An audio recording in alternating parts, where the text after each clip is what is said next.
नमस्कार विद्यार्थियों, अथर्व एजुकेटर के इस YouTube प्लेटफॉर्म पर आपका स्वागत है। मित्रों, जैसे कि आप जानते ही हैं कि लगभग 2 महीने बाद PCS का पेपर है और इसी वर्ष RO-ARO का भी वैकेंसी आने के बाद पेपर होने की पूरी संभावना है।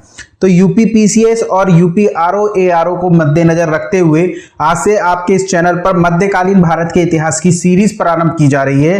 ये PCS और RO-ARO में तो आपके लिए लाभदायक होगी ही होगी, साथ ही आप जो भी अन्य एग्जाम देते हैं, जिस भी अदर स्टेट का आप अगर PCS का एग्जाम कोई देते हैं, यहां तक कि आप UPSC का भी एग्जाम देते हैं, तो उसके लिए भी आपके लिए ये सीरीज बहुत ही मददगार साबित होगी। तो चलिए प्रारंभ करता हूं मैं आज का सेशन। पर उससे पहले यदि आप चैनल पर नए आए हैं और अभी तक आपने चैनल को सब्सक्राइब नहीं किया है तो प्लीज चैनल को सब्सक्राइब कीजिए। सेशन पसंद आए तो वीडियो को लाइक भी कीजिएगा और अपने दोस्तों को भी इसे शेयर कीजिएगा। चलिए आज का पहला प्रश्न प्रारंभ करते हैं। यह मध्यकालीन भारत के इतिहास के स्रोतों से संबंधित प्रश्न है। तो पहला प्रश्न है, चचनामा के संबंध में असत्य कथन की पहचान कीजिए। देखिए, चचनामा नामक ग्रंथ के बारे में कुछ कथन दिए हुए हैं। तो इससे पहले कि हम इन कथनों को देखें, हम एक बार चचनामा को पढ़ लेते हैं। बात करें यदि चचनामा की,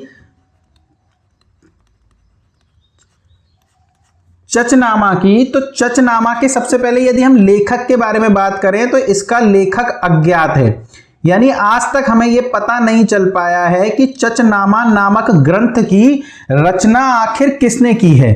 किसी यूरोपीय ने की है, किसी फारसी ने की है, किसी तुर्की ने की है, किसी अरबी ने की है या किसी भारतीय ने की है, कोई जानकारी नहीं है। इसका लेखक जो है अज्ञात है। किस भाषा में इस पुस्तक की रचना हुई है, यदि भाषा के बारे में बात करें तो ध्यान रखिएगा, अरबी भाषा में चचनामा की पुस्तक की रचना हुई है। 712 ईस्वी में भारत पर पहला अरब आक्रमणकारी मोहम्मद बिन कासिम का आक्रमण हुआ था और इस बारे में जानकारी हमें इसी ग्रंथ से मिलती है।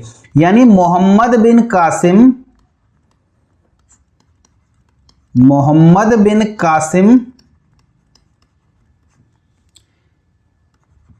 के भारत पर अरब आक्रमण की जानकारी देता है। भारत पर अरब आक्रमण की जानकारी हमें इसी ग्रंथ से पता लगती है और इसी ग्रंथ से हमें पता लगता है कि मोहम्मद बिन कासिम को खलीफा के द्वारा मृत्यु दंड दिया गया था। मोहम्मद बिन कासिम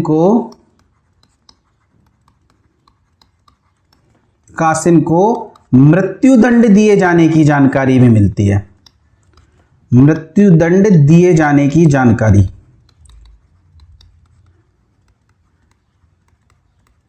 जब मोहम्मद बिन कासिम ने सिंध पर आक्रमण किया तो वहां के राजा दाहिर को पराजित करने के बाद उसकी 2 पुत्रियों का अपहरण करके या बंदी बना करके ले गया अपने साथ में और खलीफा को उसने उन्हें गिफ्ट कर दिया कि ये मैं आपके लिए लाया हूं। खलीफा बहुत खुश हुआ, लेकिन जब वो उन राजकुमारियों के पास गया तो उन राजकुमारियों ने ये कह दिया खलीफा से कि ये आपके लिए हमें गिफ्ट लेकर के आया था, पर उससे पहले जो है ये हमारे साथ में जो है इसने हमारे साथ में जो है रिलेशनशिप बना लिए हैं, तो आपके लिए तो हम तो आपके काबिल रहे नहीं। तो इस बात से खलीफा बहुत ज्यादा नाराज हो गया और खलीफा ने मोहम्मद बिन कासिम को मृत्युदंड दे दिया और उसे मार भी दिया। हालांकि बाद में इन राजकुमारियों का झूठ भी पता चल गया खलीफा को और इन राजकुमारियों को भी मार दिया गया, पर मोहम्मद बिन कासिम को मार करके उन्होंने अपना जो है बदला ले लिया।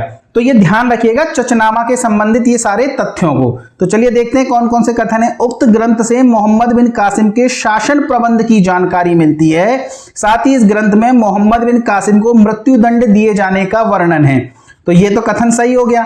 वर्तमान समय में भी विश्व चचनामा के लेखक से अनजान है, ये भी ठीक है। चचनामा मुख्यतः तुर्की भाषा में लिखी हुई है, तो तुर्की भाषा में नहीं लिखी बल्कि अरबी भाषा में लिखी है। यही हमारे कथन का जो है मतलब हमारे स्टेटमेंट जो प्रश्न दिए हुए हैं उसका जो है ये असत्य कथन कौन सा हो जाएगा, तो सी हो जाएगा। बात करें कि इसका फारसी अनुवाद किसने किया, अगर इसके फारसी अनुवाद से संबंधित प्रश्न आ जाए, क्योंकि ये पुस्तक तो अरबी भाषा में लिखी गई है, तो इसका फारसी अनुवाद किसने करा है, तो इसका फारसी अनुवाद किया है अबू बकर कूफी ने। अबू बकर कूफी ने। और किस शासक के शासनकाल में किया है? तो ये किया है नसीरुद्दीन कुबाचा के शासनकाल में। देखिए दोस्तों, ये जो मैं आपको इन्फॉर्मेशन लिखा रहा हूं इन्हें नोट जरूर कीजिएगा, क्योंकि जो मैं आपको पीडीएफ दूंगा उसमें ये क्वेश्चन तो आपको मिल जाएंगे और मैं आंसर भी इसको टिक कर दूंगा, लेकिन ये एडिशनल इन्फॉर्मेशन आपको नहीं मिल पाएगी। क्यों? क्योंकि मैं पेन टैब के थ्रू जब इनको कन्वर्ट करता हूं पीडीएफ को, तो ये एडिशनल इन्फॉर्मेशन उसमें नहीं आती है। तो ध्यान रखिएगा, इन्हें आप नोट कीजिए, ये आपके लिए बहुत ज्यादा इंपॉर्टेंट है। चलिए हम देखते हैं अपना अगला प्रश्न, और हमारा अगला प्रश्न है, निम्न में से किस इतिहासकार के द्वारा चचनामा का फारसी में अनुवाद किया गया? तो हम देख चुके हैं कि चचनामा का फारसी में अनुवाद किसने किया? अबू बकर कूफी ने। किस शासक के काल में किया? तो नसीरुद्दीन कुबाचा के। हालांकि ये भारत का शासक नहीं है, ये सिंध पर इसने जो है शासन किया है, केवल सिंध के हिस्से पर, और बाद में इसको जो है इल्तुतमिश के द्वारा पराजित किया जाएगा। तो नसीरुद्दीन कुबाचा के शासनकाल में अबू बकर कूफी ने चचनामा का फारसी में अनुवाद किया। मूलतः किस भाषा में लिखी गई है? तो ये लिखी गई है अरबी भाषा में। तो ध्यान रखिएगा, नसीरुद्दीन कुबाचा के शासनकाल में। राजा भी पूछा जा सकता है आपसे, किसके शासनकाल में? तो नसीरुद्दीन कुबाचा के। किसने किया? तो अबू बकर कूफी ने किया। चलिए अगला है, अल बरूनी द्वारा रचित ग्रंथ किताब उल हिंद का हिंदी में अनुवाद किसने किया? तो देखिए, पहले किताब उल हिंद के बारे में कुछ देख लें। किताब उल हिंद की रचना तो अल बरूनी ने की है, और इसे किताब उल हिंद के साथ साथ और किस नाम से जाना जाता है? तो इसे जाना जाता है तहकीके हिंद के नाम से। ध्यान रखिएगा, तहकीके हिंद कह लीजिए या किताबुल हिंद कह लीजिए। इसकी रचना किसने करी है? तो इसकी रचना करी है आपके अल बरूनी ने। किस भाषा में की है? देखिए भाषा जरूर ध्यान रखिएगा, चचनामा भी अरबी भाषा में है और अल बरूनी भी अरबी भाषा में है। अरबी भाषा में है, तुर्की भाषा में है, फारसी भाषा में। इस तरीके से जिन प्रश्नों पर मैं आपकी भाषा नोट कराऊं उन्हें आप बहुत ध्यान से कीजिएगा। तो अरबी भाषा में लिखी गई है। तो इसके कुछ अनुवाद किए गए हैं, और इसके अनुवादों की बात करें तो इसके अनुवाद से रिलेटेड जो प्रश्न आते हैं, एक तो पूछा जाता है कि इसका इंग्लिश में अनुवाद किसने करा, और एक पूछा जाता है इसका हिंदी में अनुवाद किसने करा। अगर बात करें इसका इंग्लिश में अनुवाद किसने करा है, तो वो किया है सचाऊ महोदय ने। तो ध्यान रखिएगा, इंग्लिश में अल बरूनी की पुस्तक तहकीके हिंद का अनुवाद किसने किया है? तो वो किया है सचाऊ ने। जबकि अगर पूछ ले आपसे कि हिंदी में किसने अनुवाद किया है, तो वो किया है रजनीकांत शर्मा ने। रजनीकांत शर्मा ने। चलिए अगला प्रश्न देखते हैं। अगला प्रश्न है, अल बरूनी के संबंध में असत्य कथन की पहचान कीजिए। अल बरूनी का जन्म मध्य एशिया के ख्वारिज्म में हुआ था। बिल्कुल सही है। अल बरूनी का जन्म कहां पर हुआ था? तो अल बरूनी का जन्म हुआ था मध्य एशिया के ख्वारिज्म में 973 ईस्वी में। 973 ईस्वी में। और ये किसके साथ भारत आया था? अगर आपसे पूछ ले तो ये महमूद गजनबी के साथ भारत आया था। महमूद गजनबी, जिसने 1000 से लेकर के 1025 के बीच में भारत पर लगभग 17 बार आक्रमण किए, उसके साथ ये भारत आया था। और महमूद गजनबी के आक्रमण की जानकारी भी हमें इस पुस्तक से प्राप्त होती है। कौन सी पुस्तक? तहकीके हिंद से। यह एक धर्मनिरपेक्ष शासक नहीं, लेखक कह सकते हैं। धर्मनिरपेक्ष लेखक के बारे में आपसे प्रश्न पूछा, या धर्मनिरपेक्ष शासक भी दे रखा है, तो ये कथन जो है असत्य हो जाएगा, क्योंकि ये न तो एक धर्मनिरपेक्ष लेखक था और शासक तो ये था ही नहीं। चलिए, पुराणों का अध्ययन करने वाला पहला मुसलमान था। ये बहुत इंपॉर्टेंट बात है, ध्यान रखिएगा, मोस्ट इंपॉर्टेंट। पूछा जाता है पुराणों का अध्ययन करने वाला पहला मुसलमान कौन था। इस तरीके के प्रश्न आते हैं। उपनिषदों का अध्ययन करने वाला पहला मुसलमान कौन था? संस्कृत से फारसी में ग्रंथों का अनुवाद करने वाला पहला मुसलमान कौन था? तो सभी प्रश्नों के उत्तर अलग अलग हैं, तो ध्यान रखिएगा, समय आता जाएगा, प्रश्नों के उत्तर आपको मिलते जाएंगे। तो पुराणों का अध्ययन करने वाला पहला मुसलमान कौन था? तो वो था आपका अल बरूनी। तो ये जो है इसका उत्तर क्या हो जाएगा? इसका उत्तर हो जाएगा सी। ये धर्मनिरपेक्ष लेखक या धर्मनिरपेक्ष शासक नहीं था। बहुत ऐसे इसके बहुत से घटनाक्रम इसके रहे हैं जहां इसने मुस्लिम धर्म का पक्ष लिया है और हिंदू धर्म की आलोचना भी करी है। तो धर्मनिरपेक्ष लेखक था ऐसा कुछ नहीं है। हाँ, विद्वान था, पुराणों का इसने अध्ययन करा, भारतीय संस्कृति को जानना इसके यात्रा का एक उद्देश्य भी था। चलिए हम देखते हैं अगला प्रश्न। निम्न में से वह कौन सी प्रथम पुस्तक है जिसने दिल्ली सल्तनत के इतिहास को मध्य एशिया एवं गजनी के इतिहास से अलग कर दिया? देखिए इंपॉर्टेंट प्रश्न है ये। भारत पर अरबों का आक्रमण हुआ, अरबों का आक्रमण होने के बाद तुर्कों का आक्रमण हुआ, तुर्कों में महमूद गजनबी ने आक्रमण किया, उसके बाद मोहम्मद गौरी ने आक्रमण किया। मोहम्मद गौरी की मृत्यु के बाद भारत में गुलाम वंश की स्थापना हुई, कुतुबुद्दीन ऐबक शासक बना, कुतुबुद्दीन ऐबक के बाद इल्तुतमिश शासक बना। तो इस सभी घटनाक्रम में जो लेखक थे वे भी तो यही इन्हीं सभी के दरबारी थे, इन्हीं के साथ आए हुए थे भारत से। तो वे जब भी भारत का इतिहास लिखते थे तो वो मूलतः गजनी का इतिहास लिख रहे होते थे, और गजनी के इतिहास के साथ साथ वो भारत के इतिहास को भी जोड़ देते थे। क्यों? क्योंकि गजनी से ये आक्रमणकारी आए थे। तो पहला लेखक कौन था जिसने भारत का ही इतिहास लिखा? गजनी के इतिहास को उसने ड्रॉप कर दिया, और उसके बाद के लेखकों ने भारत के इतिहास को अलग रखा और गजनी का इतिहास जो है अलग चला। तो ऐसी पहली पुस्तक यदि आपसे पूछ ले तो वह पहली पुस्तक कौन सी है? वह पहली पुस्तक है ताज उल मासिर। अगर आपसे पूछे ताजुल मासिर का लेखक कौन है तो ध्यान रखिएगा, ताजुल मासिर का लेखक है सदरुद्दीन मोहम्मद हसन निजामी। सदरुद्दीन मोहम्मद हसन निजामी। आप हसन निजामी जरूर याद रखिएगा, ऑप्शन में आपको यही नाम मिलेगा, हसन निजामी। अगर आपसे पूछे कि ये जो पुस्तक है ताजुल मासिर, इसकी रचना किस शासक के काल में हुई? ये बहुत इंपॉर्टेंट प्रश्न है। कुतुब मीनार और ताजुल मासिर इनकी किस्मत लगभग एक जैसी है, यानी इसकी जो रचना है वह कुतुबुद्दीन ऐबक के शासन में प्रारंभ हुई, कुतुबुद्दीन ऐबक के शासन काल में प्रारंभ, शासन काल में प्रारंभ हुई। पर आपसे पूछ ले ये रचना पूर्ण कब हुई तो इल्तुतमिश के काल में पूर्ण हुई, इल्तुतमिश के काल में पूर्ण हुई। यानी इस पुस्तक में किस किस की जानकारी आपको मिल सकती है? तो कुतुबुद्दीन ऐबक की जानकारी मिलेगी, इल्तुतमिश की जानकारी मिलेगी, साथ ही इनके बीच में एक और शासक हुआ था आराम शाह।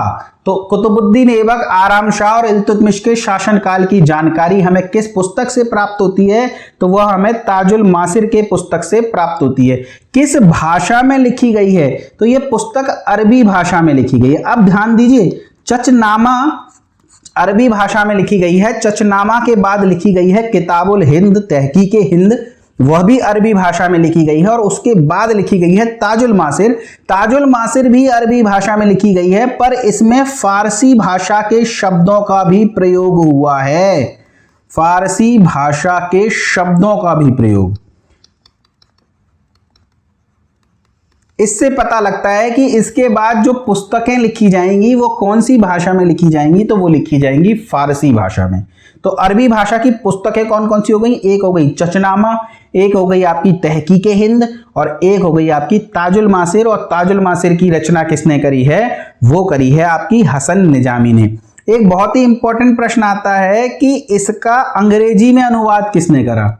इस पुस्तक का अंग्रेजी में अनुवाद किसने करा? अगर आपसे पूछ ले तो ध्यान रखिएगा, अंग्रेजी में अनुवाद किसने करा है? तो वह करा है आपका इलियट और डाउसन ने, इलियट एवं डाउसन। इलियट और डाउसन के द्वारा इस पुस्तक का अंग्रेजी भाषा में अनुवाद किया गया है। चलिए देखते हैं हम अगला प्रश्न।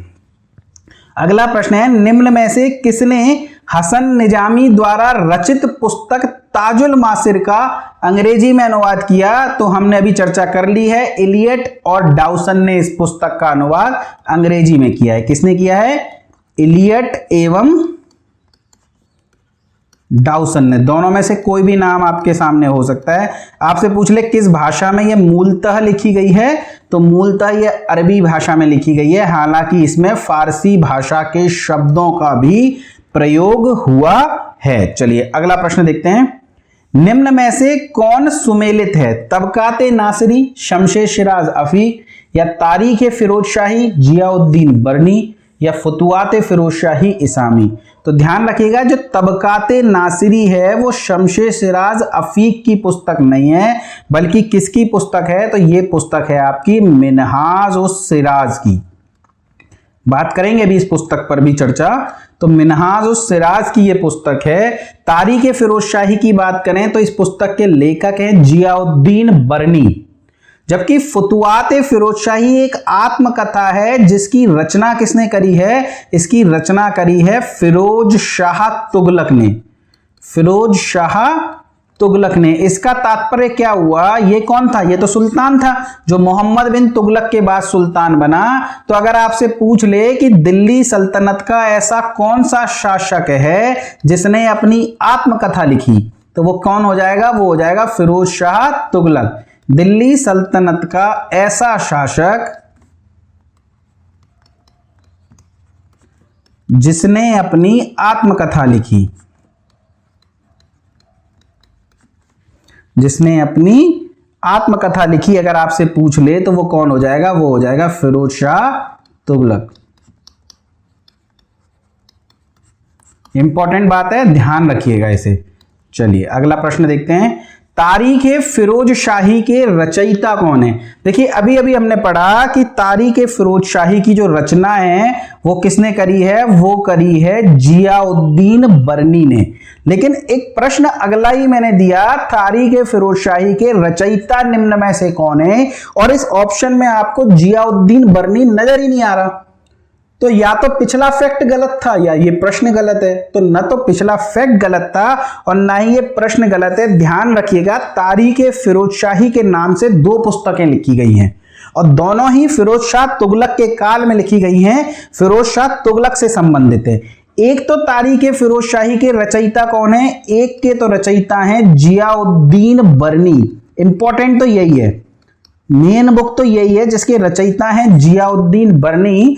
लेकिन इसके अलावा शमशे सिराज अफीक ने भी एक पुस्तक लिखी है और उस पुस्तक का भी नाम है तारीख फिरोज शाही। तो ध्यान रखिएगा, जियाउद्दीन बरनी और शमशे सिराज अफीक, इन दोनों के द्वारा एक पुस्तक लिखी गई है और उस पुस्तक का क्या नाम है, उस पुस्तक का नाम है तारीख फिरोज शाही। चलिए अगला प्रश्न देखते हैं।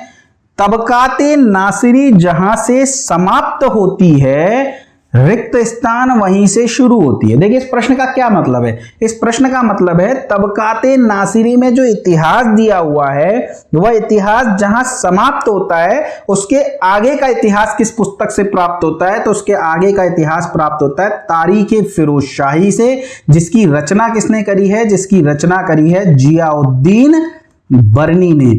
जबकि बात करें तबकाते नासिरी की रचना किसने करी है, तो तबकाते नासिरी की रचना करी है मिनहाज उस सिराज ने, मिनहाज उस सिराज ने। और क्या इंपॉर्टेंट बात इस पुस्तक के बारे में है, तो सबसे इंपॉर्टेंट एक फैक्ट है, ध्यान रखिएगा, यह पहली पुस्तक है, यह पहली पुस्तक है।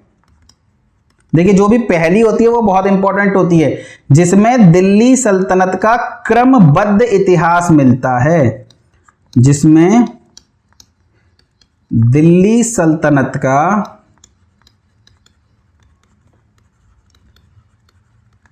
क्रमबद्ध इतिहास मिलता है। देखिए एक प्रश्न आया था कि किस पुस्तक ने गजनी के इतिहास को भारत के इतिहास से अलग कर दिया, तो उसका उत्तर क्या था, ताजुल मासिर। पर यदि पूछा जाए वो पहली पुस्तक कौन सी है जिसमें दिल्ली सल्तनत का क्रमबद्ध इतिहास मिलता है, तो उत्तर क्या हो जाएगा, उत्तर हो जाएगा तबकाते नासिरी, जिसकी रचना किसने करी है, जिसकी रचना करी है मिनहाज उस सिराज ने।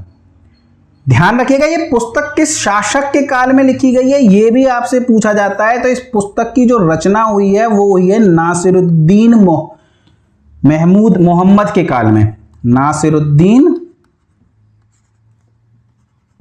मोहम्मद के काल में। और इस शासक को यानी नासिरुद्दीन मोहम्मद को इसने दिल्ली का आदर्श सुल्तान कहा है। क्या कहा है, दिल्ली का आदर्श सुल्तान, दिल्ली का आदर्श सुल्तान। तो आपसे पूछा जा सकता है, क्योंकि आदर्श सुल्तान से रिलेटेड और भी प्रश्न आएंगे, जैसे कि जियाउद्दीन बर्नी ने दिल्ली का आदर्श सुल्तान किसे कहा है? फिरोज शाह तुगलक को। अगर पूछ ले मिन्हाज उस सिराज ने दिल्ली का आदर्श सुल्तान किसे कहा है, तो उसे कहा है नासिरुद्दीन मोहम्मद को। अब देखिए चाटुकारिता कितनी ज्यादा बड़ी हुई है। ये जो है ये बलबन के हाथों की कठपुतली है, बलबन का दामाद है और बलबन के हाथों की कठपुतली है, और इसे बाद में बलबन इसकी मृत्यु के बाद खुद शासक बन जाएगा दिल्ली सल्तनत का। तो ये बलबन के हाथों की कठपुतली है और मिन्हाज सिराज इसे दिल्ली का आदर्श सुल्तान बता रहा है। चलिए, हमें तो प्रश्न से मतलब रखना है। दिल्ली का आदर्श सुल्तान नासिरुद्दीन मोहम्मद को बताया है किसने? मिन्हाज सिराज ने। यह पहली पुस्तक है जिसमें दिल्ली सल्तनत का क्रमबद्ध इतिहास मिलता है। किस भाषा में इसकी रचना हुई है? तो ध्यान रखिएगा, फारसी भाषा में रचना हुई है। अब अरबी में नहीं रचना हुई है, बल्कि किस में हुई है? फारसी भाषा में इसकी रचना हुई है। और इसमें मोहम्मद गौरी, कुतुबुद्दीन ऐबक, इल्तुतमिश, रुकनुद्दीन फिरोज, रजिया सुल्तान, बहराम शाह, मसूद शाह और नासिरुद्दीन महमूद, इन सब, ये मोहम्मद नहीं महमूद है, इसको महमूद कर लीजिए, नासिरुद्दीन महमूद, इन सभी का इतिहास इसमें मिलता है। यानी कि मोहम्मद गौरी से शुरू होता है ये, मोहम्मद गौरी, और उसके बाद कुतुबुद्दीन ऐबक भारत का राजा बना, फिर आराम शाह, फिर इल्तुतमिश, फिर रुकनुद्दीन फिरोज, फिर रजिया सुल्तान, फिर बहराम शाह, फिर मसूद शाह और फिर नासिरुद्दीन महमूद। तो यहां तक का जो इतिहास है नासिरुद्दीन महमूद, यहां तक का जो इतिहास है ये इस पुस्तक से प्राप्त होता है। और नासिरुद्दीन महमूद के बाद का इतिहास, यानी बलबन से लेकर के फिरोज शाह तुगलक तक का जो इतिहास है वह जियाउद्दीन बर्नी की पुस्तक तारीख फिरोज शाही से प्राप्त होता है। यानी तबकाते नासिरी जहां समाप्त होती है, तारीख फिरोज शाही वहीं से प्रारंभ होती है। यदि बात करूं मैं तारीख फिरोज शाही में किन किन शासकों का इतिहास मिलता है, तो इसमें बलबन का मिलता है, फिर कैकूबाद का मिलता है, फिर क्यूमार्स का मिलता है, जलालुद्दीन खिलजी का मिलता है, अलाउद्दीन खिलजी का, मुबारक शाह खिलजी का, खुसरव शाह का, गयासुद्दीन तुगलक का, मोहम्मद बिन तुगलक का और फिरोज शाह तुगलक का। देखिए ये सब मैंने आपको नोट इसलिए नहीं कराए क्योंकि आगे हम इन सभी शासकों का इतिहास पढ़ेंगे तो ये क्रम तो आपको वैसे ही याद हो जाएगा। ठीक है, चलिए हम देखते हैं अपना अगला प्रश्न। अगला प्रश्न है, निम्न में से किस इतिहासकार ने मोहम्मद बिन तुगलक को खूनी शासक कहकर पुकारा है? देखिए बहुत इतिहासकार मोहम्मद बिन तुगलक पर आरोप लगाते हैं कि मोहम्मद बिन तुगलक ने गद्दी पाने के लिए अपने पिता गयासुद्दीन तुगलक की षड्यंत्र रच करके हत्या कर दी। उनमें से एक हैं इसामी, इसी वजह से वह मोहम्मद बिन तुगलक को खूनी शासक कहते हैं। इसामी है इस प्रश्न का उत्तर। ध्यान रखिएगा, इसामी की जो पुस्तक है उस पुस्तक का नाम है फुतूह उस सलातीन। देखिए नाम थोड़े से टफ हैं, अरबी फारसी नाम है, तो आपको ये नाम याद करने पड़ेंगे, रिवीजन करेंगे बार बार तो आपको ये नाम याद हो जाएंगे, कहीं कोई घबराने की बात नहीं है। फुतूह उस सलातीन पुस्तक की जो रचना है वो इसामी ने करी है और इसी पुस्तक में इसने मोहम्मद बिन तुगलक को खूनी शासक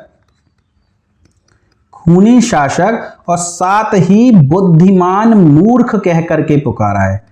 बुद्धिमान मूर्ख, तो खूनी शासक के साथ साथ और क्या कहा है? तो बुद्धिमान मूर्ख कह करके पुकारा है। देखिए ये जो इसामी था ये मोहम्मद बिन तुगलक के समय में था। मोहम्मद बिन तुगलक ने अपनी जो राजधानी है वो दिल्ली से स्थानांतरित करी, कहां? दौलताबाद। तो ये इसामी भी दौलताबाद चले गए।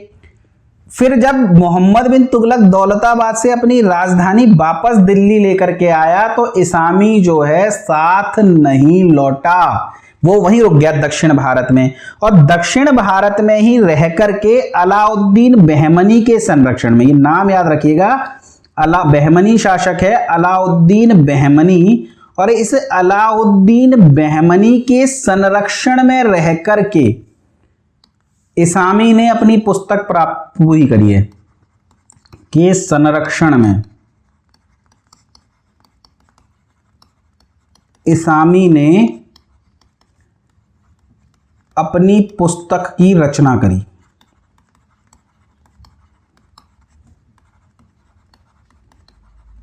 तो ये इंपॉर्टेंट हो जाता है कि इसामी ने किस शासक के संरक्षण में रहकर के अपनी पुस्तक की रचना करी। तो प्रश्न का उत्तर क्या हो जाएगा? प्रश्न का उत्तर हो जाएगा अलाउद्दीन बहमनी। चलिए अगला प्रश्न देखते हैं। ख्वाजा अब्दुल्लाह मलिक इसामी ने अपनी पुस्तक फुतूस सलातीन की रचना किस शासक के संरक्षण में रहकर पूरी करी? तो प्रश्न का उत्तर क्या हो जाएगा? अलाउद्दीन बहमनी। चलिए अगला प्रश्न है, निम्न में से किस पुस्तक की रचना अरबी भाषा में हुई है? देखिए अरबी भाषा की मैं आपको 6 पुस्तकें बता दूंगा, उन 6 की 6 पुस्तकों का जो है आप नाम याद रखिए। ये 6 पुस्तकों के अलावा जो भी पुस्तक आपको दी होगी वो अरबी भाषा में रचित नहीं है। तो उनमें से एक कौन सी हो जाएगी? एक हो जाएगी आपकी तहकीके हिंद, सॉरी यहां पर टिक नहीं करना है, तहकीके हिंद। तहकीके हिंद जिसकी रचना किसने करी है? अल बरूनी ने, और वो अरबी भाषा में लिखी गई है। चचनामा जिसके लेखक अज्ञात हैं और इसकी रचना भी अरबी भाषा में हुई है। ताजुल मासिर जिसके लेखक कौन हैं? हसन निजामी, और इस पुस्तक की रचना भी अरबी भाषा में हुई है, हालांकि इसमें फारसी के शब्दों का प्रयोग हुआ है। जबकि तबकाते नासिरी इस पुस्तक की रचना फारसी भाषा में हुई है। तो अरबी भाषा की ये 3 पुस्तकें आप याद रखिएगा। इसके अलावा 3 पुस्तकें और मैं आपको बताऊंगा, पर उससे पहले प्रश्न देखिए, निम्न में से किस पुस्तक की रचना तुर्की भाषा में हुई है? अब देखिए वो 3 पुस्तकें और आपको याद रखनी है। एक तो आपके आगे चचनामा हो गई, एक तहकीके हिंद या किताबुल हिंद हो गई, ठीक है, और एक कौन सी हो गई? एक हो गई आपकी ताजुल मासिर जिसकी रचना किसने करी है? जिसकी रचना करी है हसन निजामी ने। तो ताजुल मासिर। इसके अलावा तारीख यामिनी, तारीख यामिनी की जो रचना है वह भी जो है आपकी किस भाषा में हुई है? तो वो भी हुई है आपकी अरबी भाषा में। लेकिन तारीख यामिनी के रचनाकार कौन है? तो तारीख यामिनी के रचनाकार हैं उतबी। जबकि तारीख मसूदी जिसके रचनाकार हैं बैहाकी, इनकी रचना भी अरबी भाषा में हुई है। सबसे इंपॉर्टेंट है रेहला। रेहला इब्न बतूता की पुस्तक है, और इसकी रचना कब हुई है? तो इसकी रचना हुई है मोहम्मद बिन तुगलक के काल में। देखिए उतबी और बैहाकी ये तो महमूद गजनबी के समय के हैं, तो ये तो अरबी भाषा में ही करेंगे। चचनामा, किताबुल हिंद और ताजुल मासिर ये भी प्रारंभ की पुस्तकें, लेकिन इब्न बतूता मोहम्मद बिन तुगलक के शासन काल में है और ये अरबी की पुस्तक है। तो ये बहुत इंपॉर्टेंट हो जाता है। क्यों? क्योंकि इसकी रचना फारसी भाषा में नहीं हुई। इसका सीधा सा कारण है ये मोरक्को से आया था, अफ्रीका से आया था। ये ईरान, तुर्क, अफगानिस्तान यहां से नहीं था, तो फारसी भाषा इसे नहीं आती थी या तुर्की भाषा इसे नहीं आती थी। ये अरबी भाषा का व्यक्ति था, तो अपनी पुस्तक की रचना अरबी भाषा में लिखेगा। जबकि ये जो मलूफजात तिमूरी है ये अमीर तिमूरी की आत्मकथा है, अमीर तिमूरी की आत्मकथा।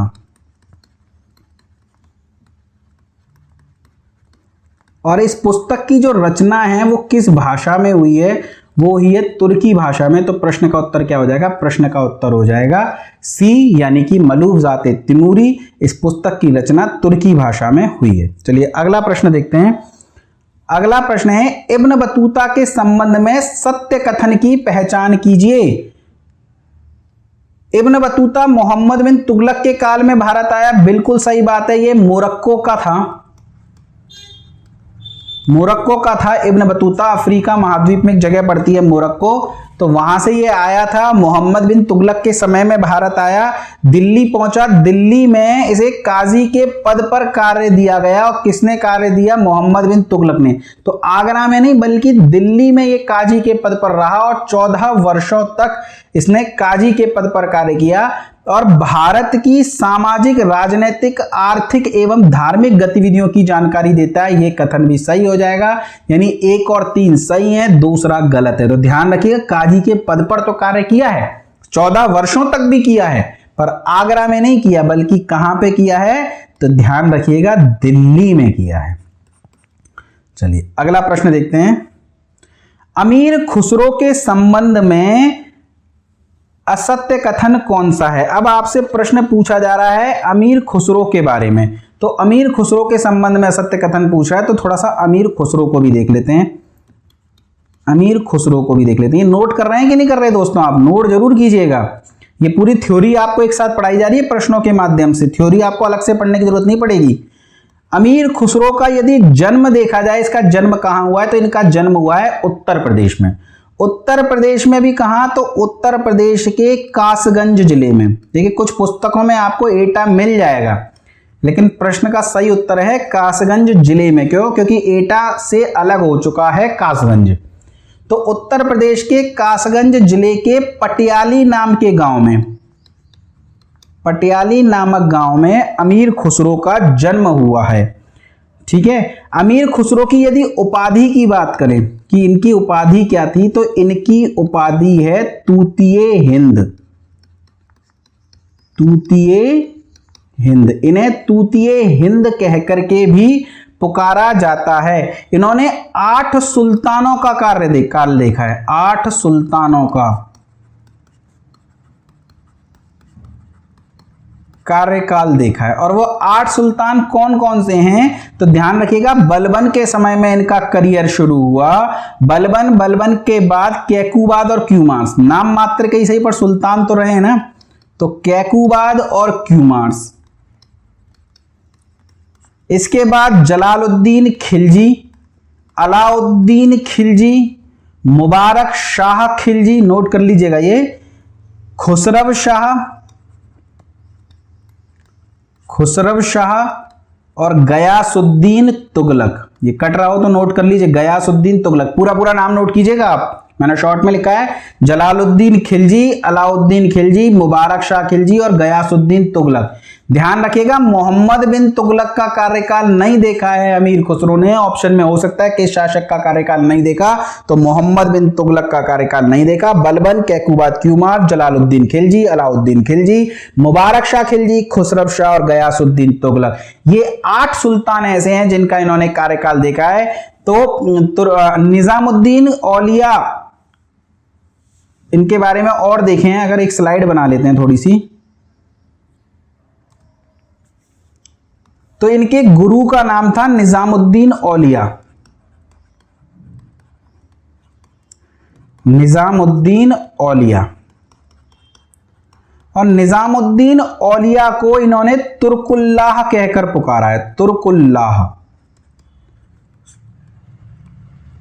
कहकर पुकारा है किसने? अमीर खुसरो ने। वैसे अगर बात करें निजामुद्दीन औलिया को और किस नाम से जाना जाता है, तो इन्हें महबूबे इलाही के नाम से भी जाना जाता है, महबूबे इलाही। और इन्हें तुर्कुल्लाह कहकर किसने पुकारा है, तो तुर्कुल्लाह कहकर इन्हें पुकारा है अमीर खुसरो ने। ध्यान रखिएगा। अच्छा, अगर बात करें अमीर खुसरो की, तो बलबन का एक बेटा था, बलबन का पुत्र, बलबन का सबसे योग्य और सबसे प्यारा बेटा था। हालांकि इसकी मृत्यु बलबन के जीवन काल में ही हो गई। ये बलबन जो है इसको शासक बनाना चाहता था। और क्या जो बलबन का ये जो पुत्र था, इस पुत्र का नाम क्या था, तो इस पुत्र का नाम था नासिरुद्दीन महमूद, नासिरुद्दीन मोहम्मद। सॉरी, नाम में मैं थोड़ा सा कंफ्यूज रहता हूं, महमूद मोहम्मद, तो इसका नाम था नासिरुद्दीन महमूद। तो ये बलबन का पुत्र था और इसी के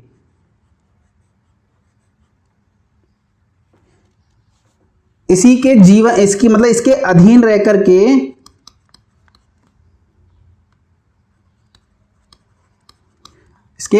रहकर के अमीर खुसरो ने साहित्यिक जीवन की शुरुआत करी, साहित्यिक जीवन की शुरुआत करी।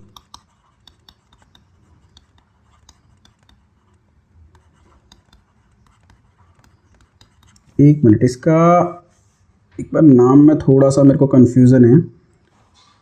हाँ, मोहम्मद नाम था, नासिरुद्दीन महमूद नहीं।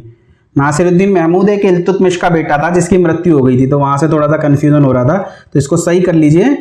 शहजादा मोहम्मद ही नाम था इसका, नासिरुद्दीन महमूद नहीं था, शहजादा मोहम्मद। तो शहजादा मोहम्मद के अधीन रह करके इस अमीर खुसरो ने साहित्यिक जीवन की शुरुआत करी। अब हुआ क्या, इस शहजादा मोहम्मद को मंगोलों ने कैद कर लिया, मंगोलों ने, और इसकी हत्या कर दी, मंगोलों ने हत्या कर दी। और साथ ही अमीर खुसरो को भी कैद कर लिया, पर अमीर खुसरो अपनी जान बचा करके वहां से निकल भागे और निकलने के बाद वो बलबन के राज्य में पहुंचे और बताया कि आपके पुत्र की तो हत्या हो गई है, मैं वहां से बच करके आ गया हूं। तो क्योंकि विद्वान था तो बलबन ने इसे अपने ही दरबार में रख लिया। तो बलबन के अगर शासक का नाम पूछे कि किस शासक के काल में करियर की शुरुआत हुई अमीर खुसरो की, तो बलबन के। पर अगर आपसे और सही में पूछ ले, मतलब नाम देकर के पूछ ले, शहजादा मोहम्मद भी उसमें दे दिया जाए और बलबन भी दे दिया जाए, तो सही उत्तर क्या हो जाएगा? सही उत्तर हो जाएगा शहजादा मोहम्मद। तो ध्यान रखिएगा। चलिए हम अपने प्रश्न पर एक बार लौटते हैं और प्रश्न कह रहा है अमीर खुसरो के संबंध में असत्य कथन कहिए। तो निजामुद्दीन औलिया ने अमीर खुसरो को तुर्कुल्ला कहकर पुकारा। तो निजामुद्दीन औलिया ने अमीर खुसरो को तुर्कुल्ला नहीं कहा है, बल्कि अमीर खुसरो ने निजामुद्दीन औलिया को तुर्कुल्ला कहा है। तो ये कथन हमारा जो है गलत हो जाएगा। चलिए अगला है हिंदी की शैली सबके हिंदी का विकास किया, ये ठीक है।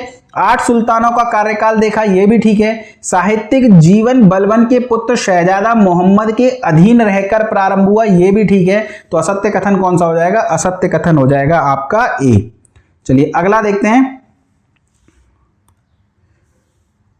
अगला आपसे पूछ रहा है अमीर खुसरो की ये कुछ पुस्तकें दी हैं और उन पुस्तकों में आपसे पूछ रहा है कि कौन सा सुमेलित है। तो ध्यान रखिएगा, पहली पुस्तक है अमीर खुसरो की, नाम भी याद रखिएगा, किरायन उस सदाइन।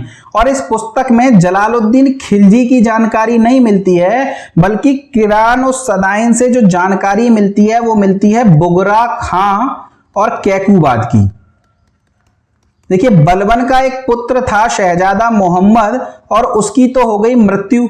तो बलबन का एक और पुत्र था बुगरा खां। बलबन चाहता था कि इस बुगरा खां को अब राजा बना दूं। ये बुगरा खां बंगाल में रहता था। तो बलबन ने अपने जीवन के अंतिम समय में इस बुगरा खां को बोला कि तू बंगाल से आ जा। ये अपने बाप से बहुत डरता था, इसे लगा कि बलबन मुझे बुला करके कैद कर लेगा, तो ये बंगाल से आया ही नहीं। इस बात से गुस्सा होकर के बलबन ने इसके बेटे कैकूबाद को राजा बना दिया। अब देखिए बुगरा खां जो बाप है वो तो एक प्रांत का राजा है और पुत्र कैकूबाद एक पूरे साम्राज्य का राजा बन गया। तो इस बुगरा खां और कैकूबाद की जो जानकारी है वो किस पुस्तक से प्राप्त होती है? वो प्राप्त होती है किरान उस सदाइन से। खजाइन उल फुतू से अलाउद्दीन खिलजी की जानकारी मिलती है, जबकि मिफ्ता उल फुतू से आपकी किसकी जानकारी मिलती है? तो इससे मिलती है जलालुद्दीन खिलजी की जानकारी। ये पलट दिया है पहला और तीसरा, तो इसका कौन सा सुमेलित है? तो केवल दूसरा सुमेलित है। ध्यान रखिएगा, ये जो खजाइन उल फुतू है इसे क्या और किस नाम से जाना जाता है? अगर आपसे पूछ ले तो इसे तारीख अलाई के नाम से भी जानते हैं। तारीख अलाई के नाम से भी जाना जाता है। चलिए अगला प्रश्न देखते हैं और अगला प्रश्न है निम्न में से कौन सी रचना अमीर खुसरो की है? तो अभी हमने 3 पुस्तकें देखी, किरान उस सदाइन, खजाइन उल फुतू और मिफ्ता उल फुतू। इसके अलावा और 3 पुस्तकें हैं, आशिका, नूसपिर और तुगलकनामा। बात करें आशिका से तो गुजरात का एक राजा था कर्ण वाघेला और कर्ण वाघेला की पुत्री थी देवल रानी। और अलाउद्दीन खिलजी का एक पुत्र था खिज्र खां। खिज्र खां। तो देवल रानी और खिज्र खां के प्रेम संबंधों पर आधारित पुस्तक है आशिका। प्रेम संबंधों पर आधारित पुस्तक है आशिका, जिसकी रचना किसने करी है? अमीर खुसरो ने। जबकि बात करें यदि हम नुह सिपिर की, तो नुह सिपिर से हमें खुसरव शाह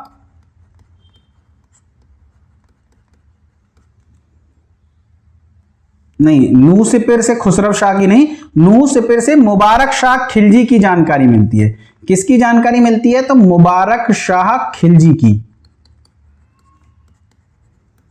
मुबारक शाह खिलजी की जानकारी मिलती है। जबकि ये जो तुगलकनामा है इस पुस्तक से हमें खुसरव शाह एवं गयासुद्दीन तुगलक की जानकारी मिलती है। गयासुद्दीन तुगलक की जानकारी मिलती है। तो ये अमीर खुसरो के जीवन के बारे में हमने देख लिया और अमीर खुसरो की ये किताबें भी हमने देख ली। चलिए अगला प्रश्न देखते हैं। अगला प्रश्न है, निम्न में से किसने फिरोज शाह तुगलक को दिल्ली का आदर्श सुल्तान कहकर के पुकारा है? तो ध्यान रखिएगा, जियाउद्दीन बर्नी, जिसकी पुस्तक का नाम है तारीख फिरोज शाही। इस पुस्तक में फिरोज शाह तुगलक को दिल्ली का आदर्श सुल्तान कहकर के पुकारा है, जबकि नासिरुद्दीन महमूद को दिल्ली का आदर्श सुल्तान कहकर के मिन्हाज-उस-सिराज ने पुकारा है। अगला प्रश्न है, निम्न में से किसने नासिरुद्दीन महमूद को दिल्ली का आदर्श सुल्तान कहा है? तो ये प्रश्न का उत्तर अब आपको रट गया होगा, किसने कहा है? मिन्हाज-उस-सिराज ने। तो कंफ्यूज मत कीजिएगा इन दोनों में। चलिए अगला देख लेते हैं। मोहम्मद बिन तुगलक के काल में भारत आने वाला मोरक्को का यात्री इब्न बतूता ने निम्न में से कहां काजी के पद पर कार्य किया? देखिए, इब्न बतूता के बारे में हमने देखा सब कुछ। इब्न बतूता ने 14 वर्षों तक दिल्ली में काजी के पद पर कार्य किया, लेकिन यहां ऑप्शन में काजी दिल्ली है नहीं है। अब क्या करेंगे आप? अब आपको कुछ नहीं करना, आपको प्रश्न का उत्तर देना है मालदीव। यानी दिल्ली में काजी के पद पर कार्य करने से पहले इसने मालदीव में काजी के पद पर भी कार्य किया है। तो प्रश्न का उत्तर क्या हो जाएगा? प्रश्न का उत्तर हो जाएगा मालदीव। चलिए अगला प्रश्न है, हक़ैक़-ए-हिंदी के लेखक कौन हैं? तो हक़ैक़-ए-हिंदी के लेखक कौन है? अब्दुल वहीद बिलग्रामी। आया हुआ प्रश्न है ये, तो ध्यान रखिएगा, यूपीएससी में ही आया है, और यूपीएससी में नहीं, यूपीपीसीएस में आया हुआ है, तो ध्यान रखिएगा इस प्रश्न को। निम्न में से कौन सा कथन सही है? जिया नक्शबी दिल्ली सल्तनत का पहला ऐसा व्यक्ति था जिसने संस्कृत कथाओं का फारसी में अनुवाद किया। बिल्कुल सही कथन है। तो ध्यान रखिएगा, पुराणों का अध्ययन करने वाला पहला मुसलमान कौन था? तो वो कौन था? अल बरूनी। लेकिन संस्कृत कथाओं का फारसी में अनुवाद किसने किया? तो वो किया जिया नक्शबी ने, और जिया नक्शबी की पुस्तक का नाम है तूतीनामा। देखिए, तूतीनामा जब पुस्तक आती है ना, तो लोग इसका उत्तर अमीर खुसरो लगा देते हैं, पर इसका उत्तर अमीर खुसरो नहीं है। इसका उत्तर क्या है? जिया नक्शबी। अमीर खुसरो को तूतिए हिंद कहा जाता है, तूतीनामा उनकी पुस्तक नहीं है। ये पुस्तक है जिया नक्शबी की, और किस भाषा की है ये याद रखना है। क्यों याद रखना है? क्योंकि इन्होंने संस्कृत ग्रंथों का फारसी भाषा में अनुवाद किया, तो इनकी खुद की पुस्तक भी तो फारसी भाषा में ही लिखी गई होगी। तो आपसे पूछ रहा है कौन से कथन सही हैं? तो दोनों कथन सही हैं। चलिए अगला प्रश्न देखते हैं। निम्नलिखित कथनों को ध्यानपूर्वक पढ़िए और बताइए कि ये किस इतिहासकार की कृति से संबंधित है। यह अरबी भाषा में लिखी गई है। सामान्यतः प्रत्येक अध्याय की शुरुआत एक प्रश्न से की गई है। इसमें खगोल तथा मापतंत्र विज्ञान संबंधी विस्तृत जानकारी दी गई है। तो यह अल बरूनी की पुस्तक किताबुल हिंद या तहकीके हिंद से संबंधित है। क्यों? क्योंकि इब्न बतूता की पुस्तक भी अरबी भाषा में लिखी गई है, पर उस पुस्तक में जो प्रथम अध्याय वो प्रश्न से शुरू नहीं हुआ है। प्रश्न से शुरू किस पुस्तक का प्रथम अध्याय हुआ है? तो वह अल बरूनी की पुस्तक तहकीके हिंद का हुआ है। चलिए अगला प्रश्न देखते हैं। इन यात्रियों में से, अब कुछ विदेशी यात्रियों के बारे में हम पढ़ेंगे, तो इन यात्रियों में से कौन इटली का था जिसने 15वीं शताब्दी में विजयनगर साम्राज्य की यात्रा करी? एक प्रश्न कोई छूट गया बीच में दोस्तों? नहीं, कुछ नहीं छूटा। तो इन यात्रियों में से कौन था जो इटली का था और जिसने 15वीं शताब्दी में विजयनगर साम्राज्य की स्थापना करी? अगर आपसे पूछ ले तो ध्यान रखिएगा, इटली का कौन था इनमें से? तो इटली का था निकोलो कॉन्टी। निकोलो कॉन्टी जो कि इटली का था, और इसकी पुस्तक का नाम क्या है? तो इसकी पुस्तक का नाम है travels of Niccolo Conti. Travels of Niccolo Conti, Niccolo Conti की पुस्तक का नाम है। ये इटली का था, और शासक का नाम याद रखिएगा, विजयनगर साम्राज्य के राजा थे देवराय प्रथम। द्वितीय के समय में अब्दुल रज्जाक आया था, तो देवराय प्रथम के समय में निकोलो कॉन्टी आए थे। ठीक है, तो देवराय प्रथम के समय में निकोलो कॉन्टी आए थे, और ये निकोलो कॉन्टी कहां के थे? ये इटली के थे। बात करें बर्नियर की, बर्नियर 2 बार आ गया ऑप्शन में। चलिए यहां पर आप निकितिन कर लीजिए। बात करें बर्नियर की, इनका पूरा नाम फ्रांसवा बर्नियर है, और ये कहां के थे? ये थे आपके फ्रांस के। और निकितिन की बात करें तो निकितिन कहां के थे? तो ये थे आपके रूस की। तो इटली का कौन था? तो इटली का था निकोलो कॉन्टी, जो किसके समय में आया? देवराय प्रथम के समय में। चलिए अगला प्रश्न देखते हैं। निम्न में से कौन रूसी यात्री था? Marco Polo, Ibn Battuta, Nikitin या सईद अली रईस? तो देखिए मार्को पोलो की बात करें तो मार्को पोलो इटली का था और यह पांड्य राजाओं के दरबार में आया था, पांड्य शासकों के दरबार में आया था। जबकि इब्न बतूता कहाँ का था? इब्न बतूता मोरक्को का था और ये किसके समय में आया? तो ये मोहम्मद बिन तुगलक के समय में आया। निकितिन की बात करें तो निकितिन रूसी यात्री था। निकितिन कौन था? रूसी यात्री था और इसने बहमनी साम्राज्य की यात्रा करी थी। देखिए किसके समय में आया, किस शासक के समय में, किस साम्राज्य की यात्रा करी, ये सभी इंपॉर्टेंट हो जाते हैं। तो बहमनी साम्राज्य की यात्रा करी किसने? निकितिन ने। और निकितिन कहाँ का था? तो ये जो है आपका रूस का था। जबकि सैयद अली, साइद नहीं सईद, सईद अली रईस ये आपका तुर्की था। तो ध्यान रखिएगा कौन रूसी यात्री था अगर प्रश्न का उत्तर पूछा जाए तो सी हो जाएगा निकितिन। चलिए अगला प्रश्न देखते हैं। मार्को पोलो की भारत यात्रा ने यूरोप में किस कारण से अधिक ख्याति प्राप्त करी? तो उसने भारत की यात्रा के लिए एक नए मार्ग की खोज की थी? ऐसा तो कुछ नहीं था। उसने भारत के अनेक राजाओं के साथ मैत्रीपूर्ण संबंध स्थापित किए? यह भी नहीं था। उसने पूर्वी देश के व्यापारिक, धार्मिक और सामाजिक अवस्थाओं का विवरण दिया? लेखक था वो, तो उसने यही काम किया था। तो सी आपका सही हो गया। मार्को पोलो के बारे में एक इंपॉर्टेंट प्रश्न बताता हूं आपको। मार्को पोलो को मध्यकालीन यात्रियों का राजकुमार कहते हैं। मध्यकालीन जरूर लगाइएगा, मध्यकालीन यात्रियों का राजकुमार किसे कहते हैं? तो ये कहते हैं मार्को पोलो को। अब आपके लिए मैं एक टास्क दे रहा हूं, आपको बताना है यात्रियों का राजकुमार किसे कहते हैं। कमेंट सेक्शन में बताइएगा यात्रियों का राजकुमार किसे कहा जाता है। चलिए अगला प्रश्न देखते हैं। अगला प्रश्न है, निम्न में से किस यात्री ने सती बालिका का मार्मिक विवरण प्रस्तुत किया है? तो देखिए बर्नियर, जलना, सती में भी तो जलते हैं, तो नाम से आप थोड़ा सा अंदाजा लगा लीजिएगा। बर्नियर, बर्नियर जो था फ्रांसवा बर्नियर जो कि फ्रांस से आया था, इसने सती बालिका का बेहद दुखी और मार्मिक विवरण प्रस्तुत किया है। भारत की एक कुप्रथा के बारे में जानकारी दी है। किसने दी है? वो दी है आपकी बर्नियर ने। चलिए अगला प्रश्न देखते हैं। अगला प्रश्न है, विजयनगर के विषय में विस्तृत विवरण प्रस्तुत करने वाला अब्दुल रज्जाक समरकंदी का संबंध किस देश से है?